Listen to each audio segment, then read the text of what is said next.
Zižru desmitnieks taisnā pozīcijā. Kad zižru desmitnieks izkrīt taisnā pozīcijā, jaunais gads sola daudz pienākumu un atbildību. Šī kārts norāda, ka tu vari justies noslogota, bet tas viss nāks ar mērķi. Tas būs laiks, kad tu nostiprināsi savu pozīciju un radīsi stabilu pamatu nākotnē. Lai gan tas nebūs vieglākais gads, tas būs ļoti nozīmīgs tavai attīstībai. Attiecībās šī kārts liecina par saistībām un kopīgu darbu, lai sasniegtu kopīgus mērķus. Ja esi attiecībās, tas var būt laiks, kad jūs abi strādājat pie attiecību nostiprināšanas vai svarīgu dzīves lēmumu pieņemšanas, piemēram, mājokļu iegādes vai ģimenes plānošanas. Tas prasīs pacietību un sadarbību, bet rezultāts būs tā vērts.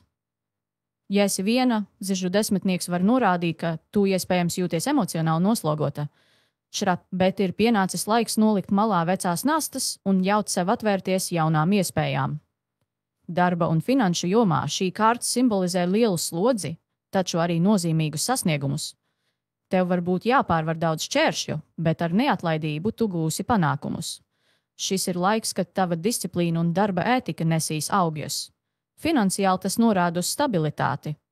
Ja vien tu uzmanīgi pārvaldīsi savus resursus un neuzņemsies pārāk lielas saistības. Un zini, zižru desmitnieks tev atgādina, ka pat vislielākais kalns ir uzkāpjams, ja to dari soli pa solim. Šogad nepārdedzini sevi, bet arī nebaidies no grūtībām, jo tās vedīs pie nozīmīgiem panākumiem. Zižru desmitnieks apgrieztā pozīcijā. Kad zižru desmitnieks izkrīt apgrieztā pozīcijā, jaunais gads var liecināt par sajūtu, ka tev ir uzlikts pārāk daudz nastu, vai arī par nepieciešamību atbrīvoties no nevajadzīgiem pienākumiem. Tas ir brīdis, kad tev jāizvērtē, vai viss, ko dari, patiešām ir tavs pienākums, vai arī tu neapzināti uzņemies pārāk daudz. Attiecībās šī kārts var liecināt par to, ka viens no partneriem uzņemas lielāku slodzi vai atbildību, nekā ir godīgi. Ja esi attiecībās, šis ir gads, kad nepieciešams atklāti runāt un rast veidus, kā izlīdzināt attiecību dinamiku. Jums abiem būs svarīgi sadalīt pienākumus un atbalstīt vienam otru. Ja esi viena, apgrieztais zižļu desmitnieks norāda, ka tu iespējams jūties emocionāli iztukšota vai pārāk koncentrēta uz citu vajadzībām, lai atvērtos mīlestībai. Ir pienācis laiks atlaist to, kas tevi nospiež.